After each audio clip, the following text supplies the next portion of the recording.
ہم 12 ربیع الاول کو عید میلاد النبی بھی کہتے ہیں. اب یہ ایک بات آتی بھی ہے کہ بھئی عیدیں دو ہوتی ہیں، یہ تیسری عید، اور اس طرح اس کو عید کہنا یہ کیسا ہے، کیا کہیں گے آپ؟ دیکھیں، عید کا معنی ہوتا ہے وہ خوشی کہ جو لوٹ کر آئے، بار بار لوٹ کر آتی ہے، بار بار آتی رہے، تو ایسی خوشی کو عید کہا جاتا ہے.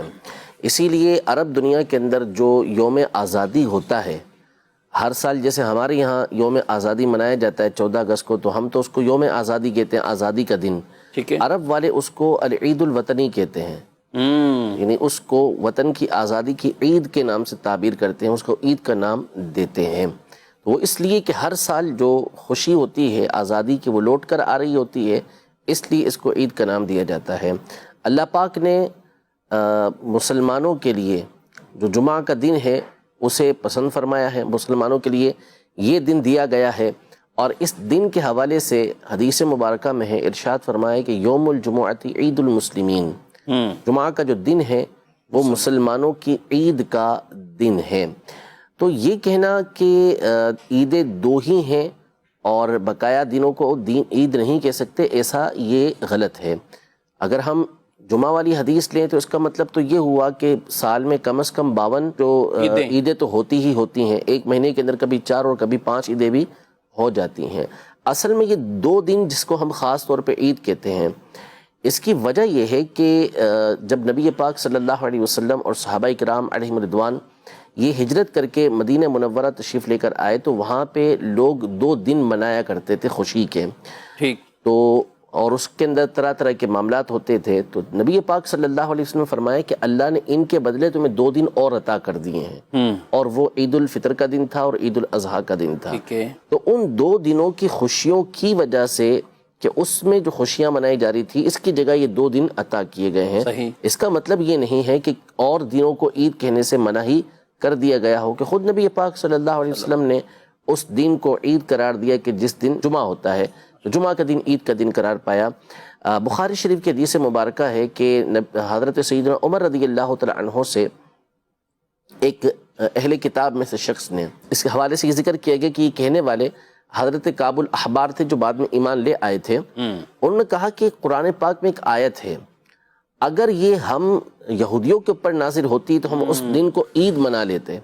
تو حضرت عمر رضی اللہ تعالی عنہ نے کہا کہ وہ کون سی آیت ہے؟ عرض کی کہ وہ یہ آیت ہے، الیوم اکملت لکم دینکم واتممت علیکم نعمتی ورضیت لکم الاسلام دینا، کہ اللہ پاک ارشاد فرماتا ہے کہ میں نے آج کے دن تمہارے لیے تمہارا دین مکمل کر دیا، مسلمانوں سے ارشاد فرمایا، اور تم پر اپنی نعمت تمام کر دی، اور تمہارے لیے میں نے اسلام کو بطور دین جو ہے وہ پسند کیا ہے. تو اگر یہ آیت ہم پر نازل ہوتی تو ہم اس کو عید کا دن منا لیتے.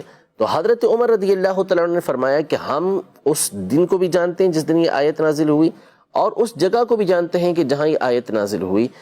تو بتانا یہ مقصود تھا، شارحین یہ لکھتے ہیں کہ چونکہ وہ دن جمعے کا دن تھا اور وہ عرفہ کا دن تھا، تو یہ ویسے ہی خوشیوں والے دن تھے، عید والے دن تھے. تو حضرت عمر رضی اللہ تعالیٰ عنہ یہ بتانا چاہ رہے تھے کہ یہ ہمارے آلریڈی ویسے ہی عید کے دن ہیں، بلکہ 2 عیدیں. ابن عباس رضی اللہ تعالیٰ عنہ نے فرمایا کہ 2 عیدیں ایک ساتھ جمع ہوئی ہیں ہمارے لیے. تو اب دیکھیں کہ عرفہ کا دن ہے جو 9 ذی الحجہ ہے، ٹھیک ہے، حالانکہ جو عید آتی ہے وہ 10 ذی الحجہ کو آتی ہے، لیکن 9 تاریخ کو بھی عید قرار دے رہے ہیں. کیوں؟ اس لیے کہ اللہ پاک نے اس میں یہ آیت مبارکہ نازل فرمائی. تو اس لیے اگر ایام اور بھی ہوتے ہیں جن کو عید کہا جاتا ہے تو ایسا کہنے میں کوئی حرج نہیں ہے، اور اس کے اوپر قرآن و حدیث سے دلائل موجود ہیں. اللہ پاک نے یہ ذکر کیا عیسیٰ علیہ السلام کا قول کہ ربنا انزل علینا مائدۃ من السماء تکون لنا عیدا لاولنا وآخرنا. عیسیٰ علیہ السلام اللہ کی بارگاہ میں عرض کر رہے ہیں کہ ہم پر آسمان سے دسترخوان اتار تاکہ یہ ہمارے لیے اور ہمارے بعد والوں کے لیے عید ہو جائے، خوشی ہو جائے. یہ تو عید کا دن کہنے میں اصلاً کوئی حرج نہیں ہے عید میلاد النبی کے دن کو، کیونکہ اس دن تو کائنات کی سب سے بڑی خوشی ہمیں حاصل ہوئی، اور یہ وہ دن ہے کہ جس میں اللہ پاک نے وہ ہستی ہمیں عطا کی کہ جس کی وجہ سے ساری کی ساری نعمتیں ہمیں ملی ہیں. تو یہ صرف عید نہیں ہے بلکہ عیدوں کی بھی عید ہے. اعلیٰ حضرت امام اہل سنت کا کلام پڑھتے جائیں، زمین و زماں تمہارے لیے، مکین و مکان تمہارے لیے. تو واقعی ہی وہ احادیث طیبہ اور روایات کی گویا کہ وہ تشریح کرتے ہوئے یہ پورا کلام وہ موجود ہے. تو بہرحال نبی پاک علیہ السلام وہ عظیم نعمت ہے، آپ نعمت کبریٰ ہیں، اور آپ صلی اللہ علیہ وسلم کے اس نعمت کے شکرانے میں کہ اللہ نے ہمیں ان کا امتی بنایا، ہم ان کا ذکر خیر بھی کرتے ہیں، اس نعمت کے شکرانے میں وہ میلاد بھی کرتے ہیں۔ وَأَمَّا بِنِعْمَةِ رَبِّكَ فَحَدِّثْ، نعمت خدا کا چرچا کرنے کا ہمیں قرآن نے حکم ارشاد فرمایا ہے۔ تو بالکل جیسے مفتی صاحب نے فرمایا کہ یہ عیدوں کی بھی ہمارے لیے عید ہے، تو انشاءاللہ عشاق رسول اس عید کو مناتے رہیں گے۔ حضرت ایک سوال پھر اور بھی ہے، عید ہے تو نماز نہیں پڑھتے، عید پہ تو نماز ہوتی ہے، تو آپ اس پہ کون سی نماز ہے؟ دیکھیں نماز پڑھنی ہے تو جو مکروہ اوقات نہیں ہے اس میں بالکل نماز پڑھیں۔ اچھا کون سی منع کیا 2 رکعت نفل پڑھنا چاہتے ہیں آپ تو شکرانے کے طور پہ 2 رکعت نفل ادا کریں کہ اللہ پاک نے اتنی بڑی نعمت عطا کی ہے۔ ٹھیک ہے۔ نبی پاک صلی اللہ تعالیٰ علیہ وآلہ وسلم اس دن روزہ رکھا کرتے تھے، پیر کے دن کا روزہ رکھتے تھے۔